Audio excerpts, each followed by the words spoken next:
तो हेलो दोस्तों, welcome to Extra Cover with Aryan. जय हिंद।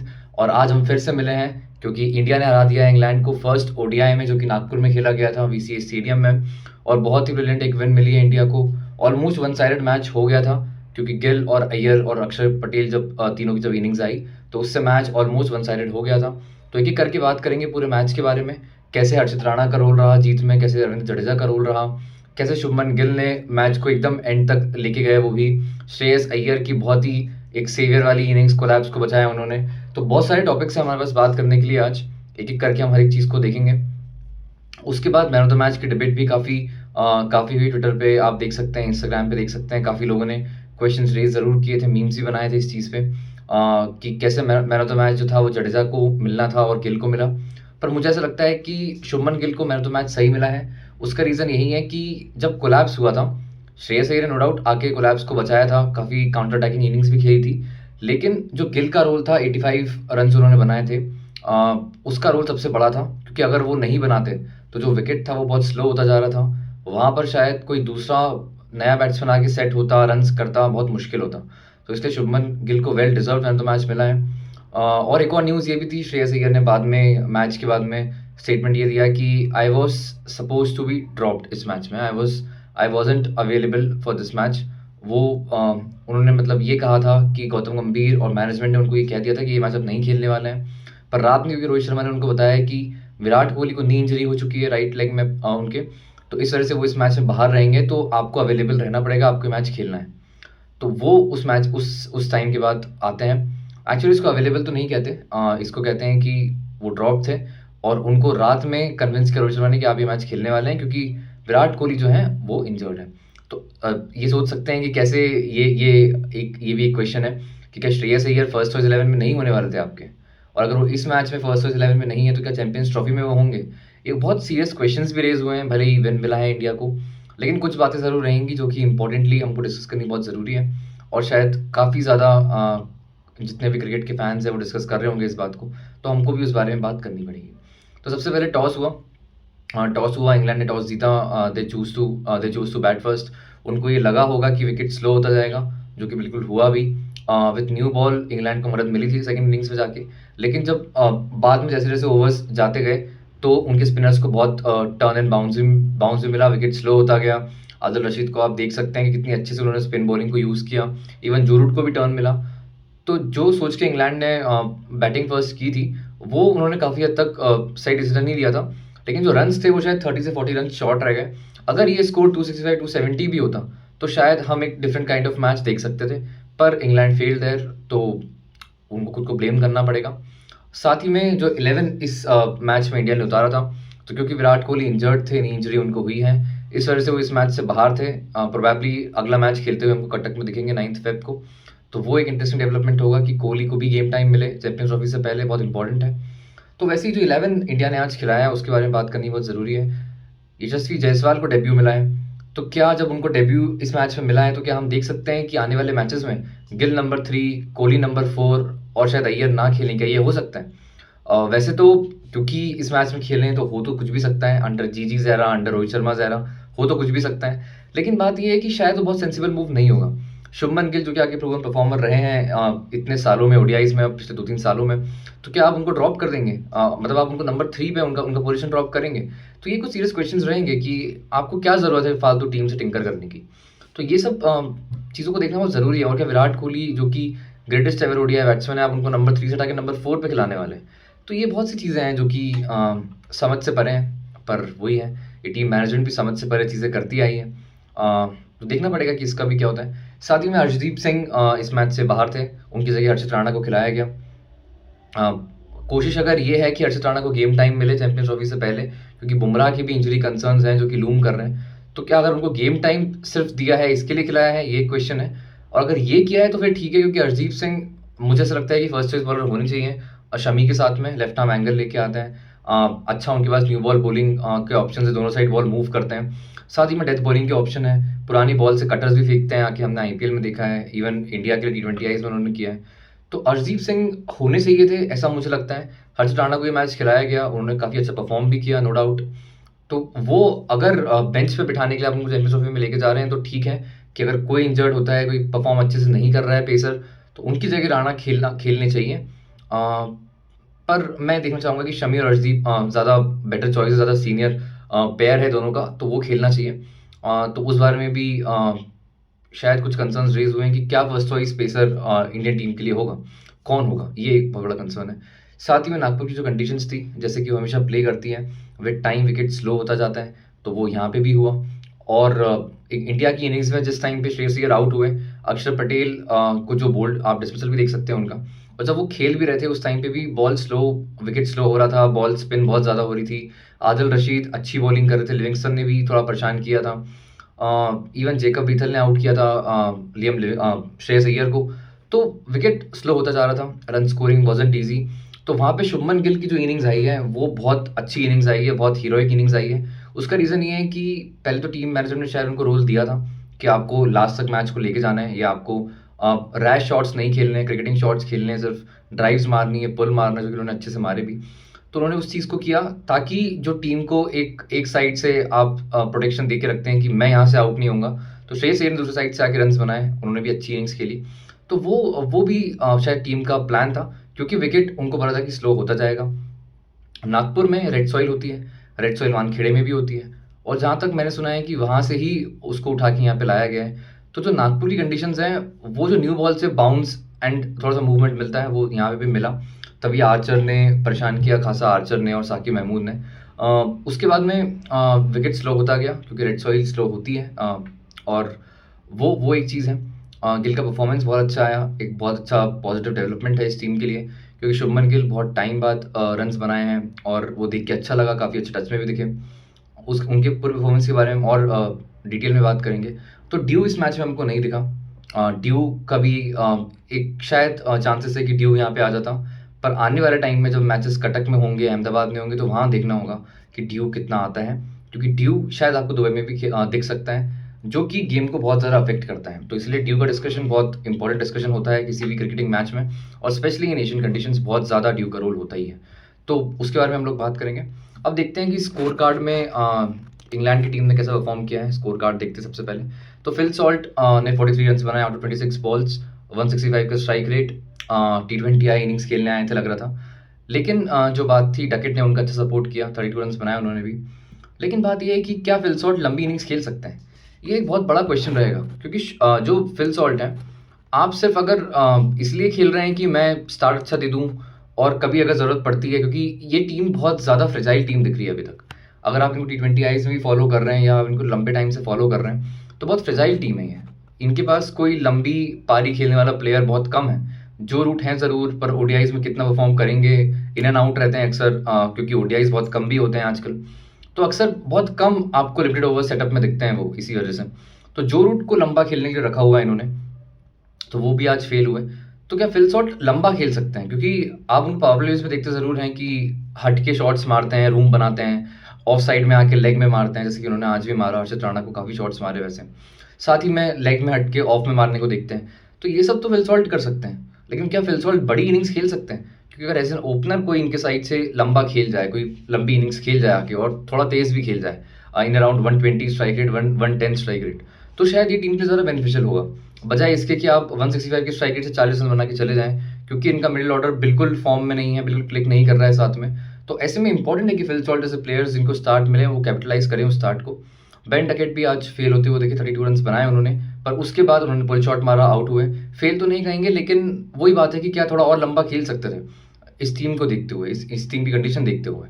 तो वो भी आउट हुए, डकेट भी, हर्षित राणा ने उनको आउट किया, और जायसवाल का ब्रिलियंट कैच वहाँ पे आया, पीछे भागते हुए। कभी भी ईजी नहीं होता ऐसे कैचेस पकड़ना, पर जायसवाल क्योंकि यंगस्टर भी हैं, फील्डर अच्छे हैं, बैटर अच्छे हैं, उन्होंने वो कैच अच्छा पकड़ा, फिटनेस भी उनके साथ में है।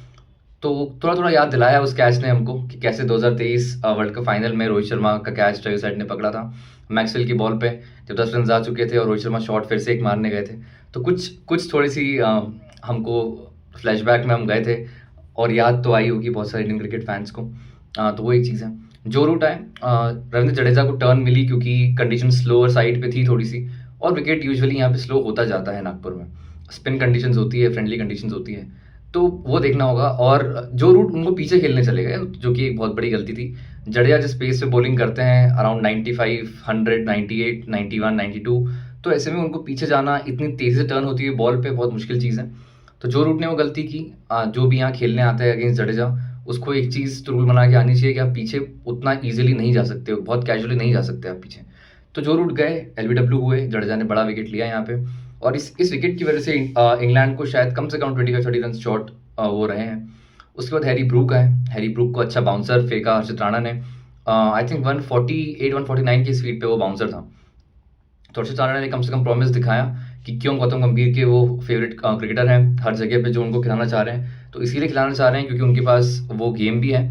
और हर्षित राणा ने जिस तरीके से बाउंसर को एग्जीक्यूट किया, बहुत पेस लगाया उन्होंने आके, तो वो एक बहुत बड़ा एक पॉजिटिव डेवलपमेंट था हर्षित राणा के लिए, क्योंकि पहले ही मैच खेल रहे हैं और 3 विकेट्स यहाँ पे उन्होंने लिए हैं। T20 ऐसे भी उन्होंने 3 विकेट लिए थे। तो ये कुछ अच्छे साइंस हैं इंडियन क्रिकेट टीम के लिए। पेस बैटरी जो कि इंडियन टीम की इन मेकिंग है अभी, आफ्टर बुमराह, शमी, सिराज कौन होने वाला है, तो उसमें हर्षित राणा ने भी अपना नाम बनाया है, हरजीत ने अपना नाम बनाया है, तो अच्छा साइन है ये भी। हैरी ब्रूक परफॉर्म उनको करना पड़ेगा क्योंकि बहुत हाई प्रोमिस के साथ में आते हैं। हाई प्रॉमिस के साथ में इंग्लैंड में हर कोई उनको नाम लेता है कि he is the next big thing. पर नेक्स्ट बिग थिंग बनने के लिए आपको हर जगह परफॉर्म करना बहुत ज़रूरी है, स्पेशली इन इंडिया जहाँ पे कंडीशंस बहुत डिफिकल्ट नहीं होती है इन लिमिटेड ओवर्स। बहुत कंडीशंस डिफिकल्ट नहीं है, अगर आप थोड़ा सा खड़े रहें विकेट पे तो आप रन्स बना सकते हैं। और अभी तो आप और इजी कंडीशंस में जाएंगे, अहमदाबाद में मैचेस होंगे, वहाँ आपको रन्स बनेंगे, कटक में मैचेस होंगे, वहाँ रन्स आपको बनाने चाहिए। तो आपको रन्स करने पड़ेंगे अगर आप नेक्स्ट बिग थिंग है। तो पता नहीं, ब्रूक शायद एक स्लम्प आया है, उनको अच्छा करना पड़ेगा। इंग्लैंड के चांसेस के लिए भी इंपॉर्टेंट है। जॉस बटलर ने अच्छी इनिंग्स खेली, थोड़े स्लो रहे आमतौर पे जो उनका नेचर है। 67 बॉल पे 52 रन उन्होंने बनाए हैं। जैकब बेथल के साथ में उन्होंने पार्टनरशिप की, अच्छी पार्टनरशिप बनती हुई दिख रही थी, लेकिन वहाँ पे एक against run of play shot आया और टॉप एज लग गया। उनकी गलती आप नहीं कह सकते, टॉप एज लगा और पीछे कैच किया उनको। हार्दिक पांड्या ने उनका कैच पकड़ा फाइन लेग पे, बोल्ड अक्षर पटेल। तो ये जो पार्टनरशिप थी, अगर ये रह जाती तो शायद इंग्लैंड बहुत बड़े स्कोर की तरफ चले जाता। तो यहाँ पे बहुत बड़ा झटका लगा था जॉस बटलर के रूप में। उसके बाद जेकब बेथल आते हैं, जेकब बेथल साथ में खेल रहे थे, उन्होंने भी अच्छी इनिंग्स खेली, शायद और लंबा जा सकते थे। उनका एक शॉट अगर आप लोगों ने देखा हो तो उन्होंने आगे बढ़ के एक कवर्स के पास से एक ड्राइव मारी थी, आगे फील्ड को यूज़ करते हुए उन्होंने एक शॉट मारा था कवर्स के पास से। तो उसमें बेंच स्ट्रोक की थोड़ी सी झलक आई थी उस शॉट में। तो जेकब बेथल ने भी अच्छा खेला, लेकिन वो ये कि थोड़ा और लंबा खेलना चाहिए था उनको। लियम लिविंगस्टन आए उसके बाद, जो कि लियम लिविंगस्टन बस ताकत, हथौड़ा ऐसा बैट को चलाना जानते हैं। तो लियम लिविंगस्टन को बहुत अच्छे से स्कोर करना बहुत ज़रूरी था, क्योंकि बहुत हाई होप्स रखती है ये टीम उनसे कि वो फिनिश करके देंगे और आप विकेट कम से कम थ्रो नहीं करके आएंगे आपका। तो लियम लिविंगस्टन ने यहाँ विकेट अपना थ्रो किया, जो कि बहुत ज़्यादा डेंट करके गया इंग्लैंड के चांसेस को। और जिस तरीके से उन्होंने आके बस आगे बढ़ के शॉट मारा, ऐसा लग रहा है जैसे ईगो पे ले गए कि नहीं मैं भी मार सकता हूँ आपको। तो वो एक बहुत नेगेटिव चीज़ हो गई उनके लिए। यहाँ से भी उनका रन्स बहुत शॉर्ट हुए। ब्रैडन कार्स आउट हुए, जोफ्रा आर्चर ने अच्छे रन्स बनाए नीचे आके, स्पेशली अगेंस्ट हार्दिक पांड्या, तो उन्होंने रन्स करके दिए। तो ये एक प्रॉब्लम रही है इंडियन टीम के लिए, T20 सीरीज़ में भी रही है, यहाँ पे भी हमको दिखी पहले मैच में कि जो लोअर ऑर्डर इंग्लैंड का है वो हमारे अगेंस्ट रन्स करके जा रहा है। तो हमको उस बारे में बात करनी बहुत ज़रूरी है कि क्या हम उनको आउट नहीं कर सकते हैं। तो ये कुछ प्रॉब्लम रहेंगी इंडियन टीम के लिए भी, और इंग्लैंड की टीम की जो ओवर अग्रेशन की प्रॉब्लम है उसको उनको देखना पड़ेगा कि कैसे काउंटर करते हैं। क्योंकि अगर आपको आने वाले टाइम में चैंपियंस ट्रॉफी में स्टैंड करना है तो आपको देखना है कि आप मिक्स अपना रूप रखें। अगर आप अग्रेसिव बहुत ज़्यादा खेल रहे हैं तो शायद आप विकेट्स दे जाएंगे अपने। तो उनको राइट अप्रोच जो है उस पर, जैसे ऐश की बात में अश्विन ने भी बात की थी कि कैसे आपको राइट अप्रोच के साथ खेलना चाहिए, बजाय कि अग्रेसिव खेलें या डिफेंसिव खेलें। आपको राइट अप्रोच देखनी है जो कि सूटेबल हो अकॉर्डिंग टू द कंडीशंस। तो वो देखना बहुत ज़रूरी है इंग्लैंड जैसी टीम को। बहुत अग्रेसिव खेले हैं, ये प्रॉब्लम रहेगी आने वाले टाइम में चैंपियंस ट्रॉफी में भी उनके लिए, अगर वो इसको थोड़ा सा मैनेज नहीं करना सीखते हैं। तो बहुत सारी बातें हैं करने के लिए। एक हर्षित राणा का रोल हम नज़रअंदाज नहीं कर सकते इस मैच से, 3 विकेट्स उन्होंने इस मैच में लिए हैं। और जो एक बात हर्षित राणा की रही है वो है कि थ्रू आउट अच्छा परफॉर्म करते हैं। अगर आप देखें तो IPL के बाद से उनको टीम में फास्ट ट्रैक किया गया, टेस्ट खिलाया, उतना अच्छा परफॉर्म नहीं कर पाए जितना उम्मीद की होगी उनसे। ऑस्ट्रेलिया में कंडीशंस ऐसी थी, तो शायद बेटर उनसे होप कर रहे थे हम लोग कि करेंगे, लेकिन लिमिटेड ओवर्स में कम से कम अच्छा किया। T20 में अच्छा किया उन्होंने, एक मैच जो खेला। ODIs में अच्छा करते हुए दिख रहे हैं, पहला मैच था उनका। तो एक चीज़ जो कि बहुत इंपॉर्टेंट है बात करना कि हर्षित राणा की जो फिजिक है, यूजुअली इंडियन फास्ट बॉलर्स इस फिजिक के साथ में बहुत कम मिले हैं हमको। हम उस तरीके से शायद ब्लेस्ड नहीं रहे हैं कि हमको पेसर्स मिले, हमको 6'3", 6'2" के, 6'4" के, और जो कि जिनके पास मसल मास बहुत है। जैसे हर्षित राणा बल्की हैं थोड़े से, उनके पास मसल मास भी अच्छा खासा है। और ये चीज़ इसलिए इंपॉर्टेंट है बात करने के लिए क्योंकि शोएब अख्तर का स्टेटमेंट आप सबको याद होगा, जो 2018 एशिया कप हुआ था अगेंस्ट पाकिस्तान, हार्दिक पांड्या बॉलिंग कर रहे थे, और उस मैच से के दौरान कमेंट्री में शोएब अख्तर ने एक पॉइंट रेज किया था कि मेरी बात हुई पंड्या से, और बुमराह के लिए भी उन्होंने एक बात कही कि जो बॉलर्स हैं, ये बॉलर्स को अपने बैक पे काम करना बहुत ज़रूरी है। अगर आपके अंदर जान नहीं है, अगर आपके पास मसल मास नहीं है, अगर आपके पास ब्रूट स्ट्रेंथ नहीं है एज अ पेसर, तो आप शायद बहुत ज़्यादा इंजर्ड होंगे, और जो कि डैमेज करेगा आपके चांसेस को, आपके करियर को डैमेज करेगा, आपकी टीम को डैमेज करेगा। तो ये चीज़ शोएब अख्तर ने जो कही थी उस टाइम पे 2018 में, उसी मैच में पंड्या इंजर्ड हुए, ओवर फेंकते हुए, शायद अगेंस्ट बैट्समैन कौन था मुझे याद नहीं आ रहा है, अगेंस्ट पाकिस्तान इंजर्ड हुए, फिर स्ट्रेचर पे हो गए थे, और वहाँ से उनका जो करियर है काफ़ी चेंज हुआ, बहुत टाइम तक क्रिकेट से दूर रहे थे। तो वैसा हमको बॉलर फाइनली एक दिख रहा है कि जिसमें जान बहुत है, लंबा बहुत है, बल्कि बहुत है, पेस बहुत है, और शोएब अख्तर के जैसे जो पैरामीटर्स हैं उसके हिसाब से बिल्कुल खरे उतरते हुए एक बॉलर हमारे पास आए हैं। अच्छी बात है कि 150 भी क्लॉक कर रहे हैं, 148, 149, 140 रेगुलरली क्लॉक कर रहे हैं, तो बहुत अच्छा साइन है इंडियन क्रिकेट टीम के लिए कि ऐसे ही अगर चलता रहेगा तो हम हर्षित राणा को डेवलप होते हुए देख सकते हैं आने वाले टाइम में, जो कि इंडिया शायद थोड़ा सा वरिड था कि कौन आने वाले टाइम में पेसर्स की रिस्पॉन्सिबिलिटी लेगा। तो वो एक चीज़ है। एक क्वेश्चन शमी की फिटनेस पे भी उठा है कि शमी बार बार बाहर भी गए बीच में, स्पेल्स के बीच में, और शमी लगातार T20 आईज में भी बॉलिंग बहुत नहीं करके आए हैं। तो एक क्वेश्चन ये रहेगा कि क्या वो चैंपियंस ट्रॉफी में पूरे फिट होके जाएंगे, क्या वो पूरे फिट बन के जा रहे हैं, कि there are concerns regarding his fitness, वो उस चीज़ को देखना बहुत ज़रूरी है।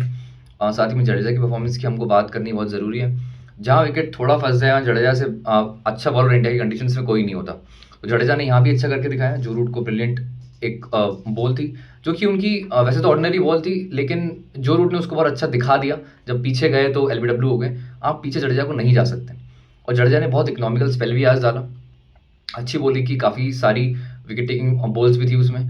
तो वो जब जडेजा को ऐसी कंडीशंस मिल जाए तो जडेजा से अच्छा बेटर बॉलर कोई नहीं है इन कंडीशंस में। उन्होंने आज भी ये चीज़ करके दिखाई, और क्यों उनको फर्स्ट चॉइस ऑलराउंडर बना के इंडियन टीम ने इस मैच में खिलाया है वो उन्होंने दिखाया। वैसे मैं प्रेफर नहीं कर रहा था कि जडेजा को ये मैच खेलना चाहिए, लेकिन चीज़ ये थी कि कंडीशंस को देखते हुए नागपुर जैसे स्लो होता जाता है, वहाँ पे जडेजा का रोल फिर इंडियन टीम को लगा कि यहाँ अच्छा कर सकते हैं, उन्होंने उनको लिया, और उन्होंने करके भी दिखाया है कि क्यों वो सीनियर प्रो हैं इस टीम के, और कैसे प्रीमियर ऑलराउंडर बन के वो चैंपियंस ट्रॉफी में जाएंगे, वो भी इंपॉर्टेंट चीज़ रहेगी। और वहाँ भी अच्छा करें, क्योंकि दुबई में भी स्लो कंडीशंस होती हैं यूजुअली, तो बहुत जिम्मेदारी रहेगी उनके ऊपर कि आपको अच्छा करना है। तो वही चीज़ है। साथ में इंडिया की बैटिंग पे अब आते हैं। तो वैसे तो इंग्लैंड ने बहुत कम स्कोर बनाया था, 248 पे ऑल आउट हो गए 47.4 ओवर्स में। कुलदीप ने लास्ट विकेट लिया था, स्टम्प्ड आउट किया था साकिब महमूद को। तो वही चीज़ है। साथ ही में इंडिया की बैटिंग पे आते हैं, तो यशस्वी जायसवाल खेले आज, उन्होंने ठीक बैटिंग की, लेकिन फीट मूवमेंट में उनके प्रॉब्लम दिखी, थोड़े से स्क्वाड अप हुए क्योंकि शायद लेंथ को जज नहीं कर पाए बॉल की, और वहाँ फीट मूवमेंट जो उनका ख़राब हुआ इसकी वजह से स्क्वाड अप भी हुए, और वहाँ पे एच किया पीछे, फिल सॉल्ट ने उनको कैच आउट किया। जोफ्रा आर्चर, साकिब महमूद ने बहुत अच्छी बॉलिंग की विद न्यू बॉल, थोड़ा और शायद थोड़ा सा गुड लेंथ पे रख सकते थे बॉल, लेकिन थोड़ी सी तब भी शॉर्टर रहे, लेकिन तब भी जो उन्होंने पहले किया T20 आईज में उससे बेटर बॉलिंग उन दोनों की दिखी है। साकिब महमूद ने रोहित शर्मा को आउट किया, और Rohit Sharma all over the place लगे। रोहित शर्मा बिल्कुल ही ऐसा लगा कि जैसे कोई बहुत ही एकदम से कोई बाहर से उठा के इंसान को क्रिकेट खिला रहे हो आप, कोई फीट मूवमेंट उनका नहीं था, रिफ्लेक्सेस बहुत स्लो थे, और था कि एक मेंटल जो ब्लॉकेट होता है इंसान के मन में, वो क्लियरली दिख रहा था कि कैसे शायद उतना अप्लाई नहीं कर पा रहे हैं खुद को, या शायद कह लें कि सोच नहीं पा रहे हैं उस तरीके से, क्योंकि उनका फीट मूवमेंट बिल्कुल ही नहीं दिख रहा था, बहुत लेट आ रहे थे बॉल पे। उनकी एक और बॉल भी अगर आप लोग को याद हो तो जोफ्रा आर्चर की एक बॉल जो कि अंदर स्विंग होती हुई आई थी, और वो बिल्कुल लगा कि बस खेल गए, बचा ले गए उस बॉल को, क्योंकि बिल्कुल पोजीशन में नहीं आए थे, वो बॉल उनको डिसमिस कर भी जाती। लेकिन अब देखना पड़ेगा कि कैसे उनको फिटनेस पे भी काम करना है, या उनकी एज भी है जो शायद वो भी अब वो भी बढ़ती जा रही है, तो शायद रिफ्लेक्सेस भी इसलिए स्लो हो रहे हैं। और साथ ही में ये चीज़ ऐसा नहीं है कि बस इस मैच में हमको दिखी है, ये सेम चीज़ हमको बॉर्डर गावस्कर ट्रॉफी में भी दिखी है, हमको साथ ही में रणजी में भी दिखी है, जहाँ पे वहाँ पे भी पुल शॉट मारने गए, बहुत लेट हो जा रहे हैं बॉल पे, बहुत बार पोजीशन में नहीं आ पा रहे हैं, जो कि उनकी स्ट्रेंथ रही है। बहुत उनके पास एक्स्ट्रा टाइम जो होता है, हम बात करते आते हैं हमेशा रोहित शर्मा के बारे में कि पुल शॉट में उनके पास एक्स्ट्रा कुछ सेकंड्स होते हैं, तो वो सब मिसिंग दिख रहे हैं। तो वही कंसर्न जो बीजीटी में था वही यहाँ पे भी है, रणजी में जो खराब किया वो यहाँ पे कर रहे हैं, तो क्या वो सीख पाएंगे, वो एक चीज़ है। क्योंकि रिफ्लेक्सेस और फीट मूवमेंट अगर आपका नहीं है तो शायद आप बहुत चीज़ों पे काम भी ना कर पाएँ, क्योंकि वो हो सकता है कि आपकी एज की वजह से हो रहा हो। तो वो भी कुछ चीज़ें हैं जो कि इंडियन टीम के लिए कंसर्न रहेंगी, बहुत सीरियस कॉज ऑफ कंसर्न है, क्योंकि कैप्टन भी हैं चैंपियंस ट्रॉफी में इंडिया के रोहित शर्मा, ओपनर बैटर भी हैं, और उन पर रिलाय ज़रूर करेगी इंडियन टीम की अच्छा स्टार्ट दें। तो वो एक चीज़ रहेगी। उसके बाद साकिब साकिब महमूद ने अच्छी बॉलिंग की, उनको नकल बॉल पे आउट किया रोहित शर्मा को। ओवरऑल अच्छी न्यू बॉल बॉलिंग दिखी उनकी इंग्लैंड की तरफ से। आर्चर जो कि यूजुअली T20 आईज में थोड़ा सा रन्स भी उन्होंने खाए, थोड़ा सा back of the length bowling कर रहे थे, लेकिन इस मैच में थोड़े से बेटर लगे हैं पहले से, अच्छे विकेट भी लिए उन्होंने। साथ ही में ओवरऑल तो लेंथ लेंथ उन्होंने ठीक की पहले से, थोड़ा और कर सकते थे, वो ज़रूर रहेगा, लेकिन आने वाले मैचेस में देखना होगा कि कैसे और काम करते हैं। तो शुरुआत में बहुत अच्छा राइज मिल रहा था बॉल पे, बाउंस अच्छा मिल रहा था बॉल को, तो उन सब चीज़ को थोड़ा सा उन्होंने एक्सप्लॉइट किया भी। उसके बाद शुभमन गिल आए बैटिंग करने, उसके बाद श्रेयस अय्यर बैटिंग करने आए। तो यहाँ पे अक्सर जब 2 विकेट्स डाउन है आपके बहुत कम स्कोर पे, आई थिंक अराउंड 19 पे 2 हो गए थे, तो वहाँ से कोलैप्स को बचाने का हर प्लेयर सोचता है कि हम टाइम ले लें वहाँ पे, थोड़ी देर खड़े हो जाते हैं, ताकि आने वाले जो बैटर्स हैं कम से कम उनको हम एक्सपोज और ना करते हैं, विकेट थोड़ा सा बचा लें, तो वो एक चीज़ रहती है। लेकिन श्रेयस अय्यर ने आके काउंटर अटैक ही कर दिया, बहुत ही ब्रिलियंट 50 उन्होंने मारी, और बहुत ज़्यादा उनके बारे में जितनी तारीफ करें कम है, काफ़ी अच्छी बैटिंग करके दिखाई। और जो इंटरेस्टिंग चीज़ रही है कि डोमेस्टिक में काफ़ी टाइम खेल के आए हैं, अभी सारे टूर्नामेंट्स खेले हैं, विजय हज़ारे खेला है, रणजी ट्रॉफी खेली है उन्होंने, स्मैट खेला है जिसमें सब में रन्स आए हैं उनके बैट से, और सब में अपनी टीम को जिताया है, कैप्टन भी थे। तो ऐसे में जो इंपॉर्टेंट चीज़ें हैं कि डोमेस्टिक का रोल उन्होंने बताया है कि कैसे डोमेस्टिक जब आप ज़्यादा खेलते हैं तो आप इन सब बेसिक्स में आपके अच्छे होते हैं। दूसरी बात उनके साथ दिख रही है कि स्लाइट एडजस्टमेंट्स हुए हैं उनकी टेक्निक में, शॉर्ट बॉल को लेके बहुत प्रिपेयर्ड दिख रहे हैं पहले से, उनका जो हेड है वो बहुत स्टेबल है। जो पहले था कि अक्सर उनका हेड मूव कर जाया करता था, प्रिपेयर्ड नहीं दिखते थे कि शॉर्ट बॉल खेलने के लिए रेडी भी हैं, तो वो इस बार दिखा है कि हेड स्टेबल है, उनका जो बैट है हाई बैकलिफ्ट है, थोड़ा सा आगे को बैट है उनका, प्रिपेयर्ड है, शॉर्ट बॉल पर लेट नहीं होना चाहते हैं, तो वैसे में कुछ प्रिपेयर्ड दिख रहे हैं वो। तो शायद शॉर्ट बॉल को अच्छा खेल भी पाएँ। स्मैट में भी अच्छा किया, शॉर्ट बॉल के अगेंस्ट भी उनको बॉलिंग भी हुई थी, वहाँ भी अच्छा किया उन्होंने, जो मैंने पर्सनली देखा था। तो श्रेयस अय्यर थोड़े प्रिपेयर्ड दिख रहे हैं। एक क्वेश्चन रहेगा कि वो क्यों फर्स्ट चॉइस प्लेइंग 11 में नहीं थे, उन्होंने खुद ये स्टेटमेंट दिया है, तो वो एक कंसर्न रहेगा कि कैसे ऐसा प्लेयर आप नहीं रख रहे हैं जो कि लगातार आपके लिए अच्छा करके आए हैं। दूसरी बात, आप कोलैप्स करते हुए नहीं देखते हैं इस तरीके से किसी बैट्समैन को कि टीम के न्यू बॉल से कंडीशंस फेवरेबल हैं, बॉलिंग को 2 विकेट गिरते हैं और आप आके काउंटर अटैक करना चालू कर दें। जो ब्रिलियंट 2 छक्के मारे थे बहुत ही प्यारे आर्चर को, एक उन्होंने पुल शॉट मारा था टूवर्ड्स मिड विकेट, एक था थर्ड मैन के ऊपर छक्का, तो बहुत प्रिपेयर्ड लगे शॉर्ट बॉल के अगेंस्ट, ये बहुत अच्छा डेवलपमेंट है इंडियन टीम के लिए, एक आने वाले बड़े टूर्नामेंट के लिए। साथ ही में एक और चीज़ क्या है कि क्रिकेटिंग शॉट्स उन्होंने मारे हैं। ऐसा उन्होंने नहीं किया कि आप देख रहे हैं कि कोलैप्स हो रहा है और वो लैप वैप शॉट मार रहे हैं या फिर स्वीप मार रहे हैं या फिर कुछ ज़्यादा रिवर्स स्वीप मार रहे हैं। एक शॉट उन्होंने ज़रूर मारा आदिल रशीद को, लेकिन उतना आप आज के दौर में उतना मानते हैं कि हाँ ये नॉर्मल चीज़ है, और अगर आप प्रिपेयर्ड हैं, अगर आप प्रैक्टिस करके आए हैं तो इट इज़ अलाउड, आप मारो बिल्कुल, एकदम से मैच में कुछ इंट्रोड्यूस नहीं किया जाता है। तो क्रिकेटिंग शॉट्स मारे उन्होंने, काफ़ी अच्छे ड्राइव्स भी मारी उन्होंने, तो ओवरऑल प्रिपेयर्ड दिखे, कट शॉट भी मारा, पुल भी मारे, काफ़ी अच्छे लगे, तो डोमेस्टिक का रोल है बिल्कुल। और साथ ही में शुभमन गिल की आज काफ़ी लोग बात करेंगे कि शुभमन गिल ने बहुत ही बेहतरीन बैटिंग की आज, और सब लोगों को क्रेडिट देंगे कि आप इम्प्रूव्ड हो, आपने अच्छा खेला है, फॉर्म में आए हो। बहुत ज़्यादा उसका श्रेय मिलना चाहिए श्रेयस अय्यर को भी, क्योंकि अगर श्रेयस अय्यर आके काउंटर अटैक नहीं करते तो वहाँ पर हो सकता है कि शुभमन गिल को शायद वो लग्जरी नहीं मिलती थोड़ा टाइम लेने की। और जिस तरीके से उन्होंने उनके ऊपर से प्रेशर हटा दिया, pressure back to English bowlers चला गया था, क्योंकि लो स्कोर भी था तो उनको पता था कि हमको विकेट जल्दी लेने हैं, तो वहाँ से शुभमन गिल के लिए काफ़ी ईजी किया श्रेयस अय्यर ने आके, जिसका उन्होंने बेनिफिट्स को रीप किया। और उसके बाद में हम देखते हैं कि शुभमन गिल ने भी 85 रन्स बनाए, 85 रन्स आए हैं आउट ऑफ, एक बार देख लेता हूँ मैं, बॉल्स मुझे याद नहीं है, 87 रन है, sorry 87 runs out of 96 balls. तो उनकी काफ़ी अच्छी इनिंग्स आ पाई क्योंकि उन्होंने अच्छा खेला। और साथ ही में बहुत सारी चीज़ों के बारे में बात हमको और भी करनी है, जैसे अक्षर पटेल जब आए शुभमन गिल के बाद, तो उस टाइम पे ये था कि आप श्रेयस अय्यर को खो चुके थे, जेकब बेथल ने उनको आउट किया, वहाँ पे अक्षर पटेल आए, 52 रन उन्होंने भी बनाए, बहुत ही अच्छी पार्टनरशिप की शुभमन गिल के साथ में, और एक फिर से नंबर 5 पे अक्षर पटेल को खेलते हुए देखते हैं। अक्षर पटेल जैसा बैटर जो है वो किसी भी टीम के लिए टॉप ऑर्डर में बैटिंग कर सकता है, एट नंबर 4 एट नंबर 5 बिल्कुल कर सकता है। तो आज नंबर 5 पे उनको भेजा भी, तो अच्छे साइंस थे इंडिया के लिए, अच्छी उन्होंने पार्टनरशिप की गिल के साथ में। और एक जो चीज़ जो परेशान कर रही थी वो ये थी कि उस टाइम तक विकेट बहुत स्लो होता जा रहा था, बॉल स्पिन बहुत ज़्यादा ले रही थी, तो हम इस पार्टनरशिप को डिस्काउंट नहीं कर सकते हैं कि इस मैच में इसका जितना रोल, जितनी तारीफ करें इस पार्टनरशिप की, उतना कम है। तो काफ़ी इंपॉर्टेंट रही ये 2 पार्टनरशिप्स इस मैच को इंडिया की तरफ लाने में। अक्षर पटेल को अच्छी बॉल पड़ी, आदिल रशीद की स्लो बॉल थी, आउट हुए वो भी। तो आने वाले मैचेस में भी ऐसा होना चाहिए कि अक्षर पटेल आप देखें प्रमोट होते हुए नंबर 5 पे, लेफ्टी क्योंकि आपको बीच में एक चाहिए। तो बिल्कुल अक्षर पटेल ज़रूरी हैं, और इतनी नीचे अगर आप बैटिंग करवाते हैं उनसे, तो शायद आप जो उनसे रीप कर सकते हैं उतना बेनिफिट उनसे ना ले पाएँ। तो ऊपर अच्छा है उनको भेजा, लेफ्टी भी हैं, खेलते भी अच्छा हैं, ठीक है, अच्छा डिसीजन था एक। उसके बाद केएल राहुल हमको दिखे। केएल राहुल पता नहीं क्या होता है, जब विकेट थोड़ा भी स्लो होता है तो आप उनको देखते हैं थोड़े से परेशान दिखते हैं।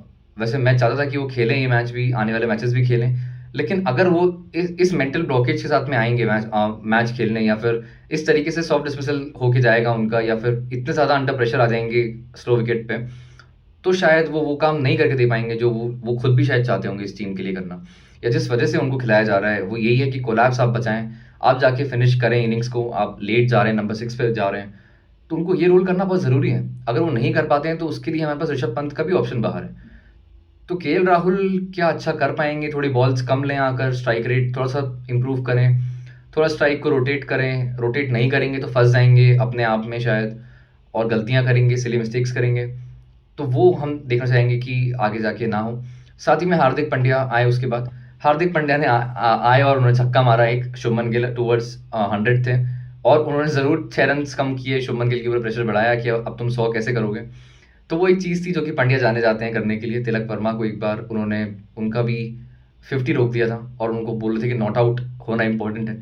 तो हार्दिक पांड्या को जैसे हम जानते हैं कि लोगों के माइलस्टोन से उनको दूर रखते हैं जानबूझ के, तो वो एक चीज़ उन्होंने की।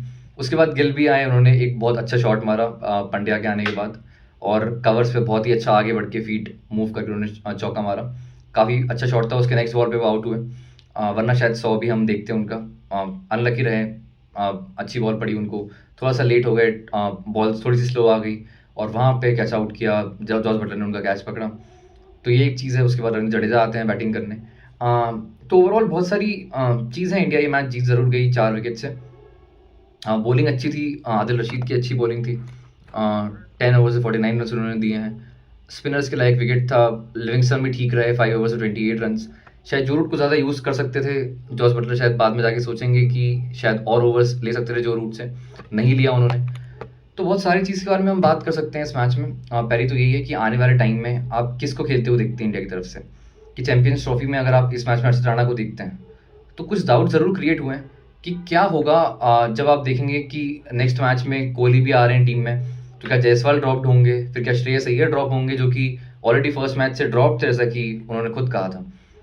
तो चैंपियंस ट्रॉफी की तरफ जब आप बढ़ रहे हैं तो आप किन को देख रहे हैं कि कौन आपका फर्स्ट चॉइस 11 का पार्ट है? ये कुछ इंपॉर्टेंट क्वेश्चन ज़रूर रहेंगे।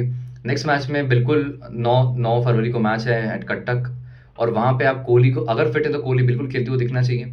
फिर टीम का कॉम्बिनेशन क्या होता है, फिर गिल क्या ओपन करेंगे, क्या गिल नंबर 4 या नंबर 3 कहाँ खेलेंगे, कोहली कहाँ खेलेंगे, श्रेयस अय्यर खेलेंगे कि नहीं खेलेंगे, क्या केएल राहुल खेलेंगे?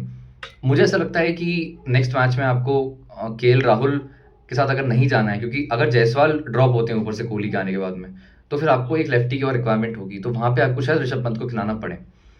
तो वो एक चीज़ है जो कि आप फोर्स चेंज कह सकते हैं, क्योंकि आपके पास बहुत ज़्यादा लेफ्टीज़ नहीं है। टॉप 8 में बस 2 लेफ्टीज़ हैं आपके पास में, तो वो एक चैलेंज है। कटक में यूजुअली रन्स बनते हैं, विकेट थोड़ा सा छोटा, ग्राउंड थोड़ा सा छोटा है, रन्स बनते हैं, तो उम्मीद करेंगे कि वहाँ पे रन्स भी बने, और थोड़ी सी बैटिंग डेप्थ के साथ में जाएँ आगे भी, और बेटर बैटर के साथ में जाएँ, ज़्यादा अच्छा रहेगा। ये एक चीज़ है। साथ ही में ये विन बहुत कुछ अब हमारी कमियों को छुपा के ज़रूर गई है। रोहित शर्मा का कंसर्न है, उसका क्या होगा? जायसवाल को क्या चैंपियंस ट्रॉफी में सीधे खिला देने वाले हैं, ये एक चीज़ है, क्योंकि डेब्यूटेंट हैं इस मैच में, फर्स्ट मैच खेले हैं अपना। तो क्या 2 मैचेस में और चांस मिलेगा, और क्या वो चैंपियंस ट्रॉफी के लिए कंटेंशन में है कि ओपनिंग करें? ये एक चीज़ है, क्योंकि शुभमन गिल और रोहित शर्मा बेस्ट प्लेयर होना चाहिए मेरे हिसाब से ओपनिंग पे। पर देखना होगा कि टीम मैनेजमेंट क्या करता है, और क्या अर्शदीप अगला मैच खेलते हैं, ये भी एक चीज़ रहेगी। शमी कैसा परफॉर्म करते हैं अगले मैच में। तो बहुत सारे क्वेश्चन ज़रूर स्टिल रहेंगे अभी, उसका आंसर हमको चाहिए होगा आने वाले टाइम में। और साथ ही में एक चीज़ और भी है कि ऑस्ट्रेलिया की तरफ से न्यूज़ आई है कि मार्कस स्टोइनिस जो है उन्होंने रिटायरमेंट अनाउंस कर दिया है ओडीआई क्रिकेट से अपना, जो कि एक बहुत बड़ा सेटबैक है ऑस्ट्रेलिया की टीम के लिए। बहुत कुछ बताता है उनकी टीम के बारे में, क्योंकि वो स्क्वाड में नेम थे। स्टोइनिस का नाम था 15 मेंबर्स के स्क्वाड में, उसमें से मिचेल मार्श रूल्ड आउट हो चुके हैं, कमिंस के चांसेस हैं, हेजलवुड के चांसेस हैं कि वो भी रूल आउट हो जाएंगे चैंपियंस ट्रॉफी से। तो ऐसे में अगर स्टोइनिस रिटायरमेंट ले लेते हैं तो फिर क्या आप 3-4 न्यू फेसेस को स्क्वाड में डालेंगे? ये एक किसी भी टीम के लिए शायद एक बहुत अच्छा स्टेट नहीं होता होने के लिए कि आप 4-5 न्यू प्लेयर्स के साथ में जा रहे हैं जिनको एक्सपीरियंस ज़्यादा नहीं है। साथ ही में एक और चीज़ है कि क्या ये पॉलिटिकल कुछ एंगल है इसमें कि क्या स्टोइनिस को कुछ ट्रबल था या कुछ चीज़ें, क्या सब कुछ ठीक है उनके ड्रेसिंग रूम में, या फिर कह लें उनके जो मैनेजमेंट के लोग हैं उनमें सब कुछ ठीक है? ये कुछ क्वेश्चन ज़रूर रहेंगे कि क्या है। बाकी आने वाले मैचेस में हमको बहुत सारी बातें करनी रहेंगी, न्यू डेविड्स जो आएंगी उसके बारे में हमको देखना पड़ेगा, और इंग्लैंड के बारे में भी हमको एक बात करनी बहुत ज़रूरी है कि आने वाले चैंपियंस ट्रॉफी के लिए वो किस तरीके से प्रिपेयर्ड है। क्योंकि अभी वो करते हुए खेलते हुए बहुत अच्छे नहीं दिख रहे हैं, उनकी बैटिंग उतनी क्लिक नहीं कर पा रही है, और कौन उनकी तरफ से वो स्टार प्लेयर रहेगा जो कि लंबा इनिंग्स चला सकता है। जो रूट के ऊपर जिम्मेदारी रहेगी बिल्कुल, लेकिन क्या वो कर पाएंगे ये क्वेश्चन है। और पाकिस्तान में शायद उनकी जो बॉलिंग लाइनअप वो खिला रहे हैं वो सूटेबल रहेगी, इंडिया में अभी शायद नहीं रह रही है उतनी, लेकिन पाकिस्तान में चांसेस हैं कि आपको पेसर ज़्यादा खिलाने पड़ें, तो आप Brydon Carse, Jofra Archer, Saqib Mahmood के साथ में जाएंगे बिल्कुल। दुबई में आप एक बार वो जब जाते हैं आगे को, तब आपके पास चांसेस हैं कि आप अपने सारे स्पिनर्स को यूज़ कर पाएँ। तो उनके पास एक कंसर्न ये रहेगा कि क्या यहाँ पे भी वो जीतने का मन लेके आएंगे, क्योंकि यहाँ पे भी जब आप खेल रहे हैं आपको जीतना चाहिए। एक कॉन्फिडेंस, विनिंग कॉन्फिडेंस जो होता है वो हर एक चीज़ को सबसाइड करता है, सबसे ज़रूरी चीज़ है वो। और उनका जो ग्रुप है वो ग्रुप ऑफ डेथ है। अफगानिस्तान भी वीक टीम नहीं है वहाँ पे, ऑस्ट्रेलिया भी लगातार जीतते हुए आई है आईसीसी टूर्नामेंट्स और हिस्टोरिकली बहुत अच्छी टीम है। साउथ अफ्रीका भी किसी भी दिन आपको पटक देगी। तो ऐसे में आपको देखना पड़ेगा कि इंग्लैंड कैसे करती हुई दिखती है। पाकिस्तान में सूटेबल ज़रूर है उनका स्क्वाड, और हम नज़रअंदाज नहीं कर सकते हैं इंग्लैंड जैसी टीम को कभी भी कि आप ये कह दें कि यहाँ अच्छा नहीं कर रहे हैं तो वहाँ भी अच्छा नहीं करेंगे, क्योंकि वहाँ के जो कंडीशंस है उसके हिसाब से उनके पास बॉलिंग ठीक है, बैटिंग भी आप कह सकते हैं कि ठीक है, थोड़ा और लोग जिम्मेदारी लें थोड़ा सा। अगर आप राइट माइंडसेट के साथ में जाएंगे, सिर्फ ओवर अग्रेशन से नहीं जाएंगे, तो शायद ज़्यादा ठीक होगा। ये कुछ चीज़ें हैं। अगले मैच में क्या लाइनअप बनते हुए दिखता है ये भी हमको बात करनी होगी, एक प्री शो कर लेंगे उसके बारे में, जिसके बारे में हम देख लेंगे कि क्या कंडीशंस होंगी कटक की, और क्या 11 खेलता हुआ दिख सकता है हमको। ये भी कुछ चीज़ें हैं। सुंदर को इस मैच से बाहर रखा गया है, अर्शदीप को इस मैच से बाहर रखा गया है, और पंत को इस मैच से बाहर रखा गया है। कोहली इंजर्ड थे, तो देखना, चक्रवर्ती भी नहीं खेले ये मैच, तो देखना पड़ेगा कि क्या चेंजेस हम देखते हैं अगले मैच में। कुलदीप यादव ये मैच खेले हैं आफ्टर इस सर्जरी, फर्स्ट इंटरनेशनल मैच खेले हैं, थोड़े रिदम में उतने नहीं लगे, शायद विद टाइम वो भी हमको अच्छा करते हुए और दिख जाएंगे। तो ये कुछ चीज़ें हैं जो कि आज के दिन हुई हैं, और हम लोग काफ़ी एक्साइटमेंट से ये मैच देख रहे थे। तो आगे भी जो 2 मैचेस है वो भी एक्साइटमेंट शायद सेम रहेगा, क्योंकि आने वाले टाइम में चैंपियंस ट्रॉफी हम लोग को मिलने वाली है, जिसके लिए हम सब बहुत एक्साइटेड हैं। तो चलिए इस वीडियो में इतना ही, बाकी नेक्स्ट मैच से पहले प्री शो कर सकते हैं। बाकी 4 टीम्स का स्क्वाड एनालिसिस अभी बाकी है, उसके बारे में हम लोग बात करेंगे, और मिलते हैं जल्दी। जब तक चाहिए मुझे आपका बहुत ज़्यादा support, please like, share and subscribe. Thank you, bye.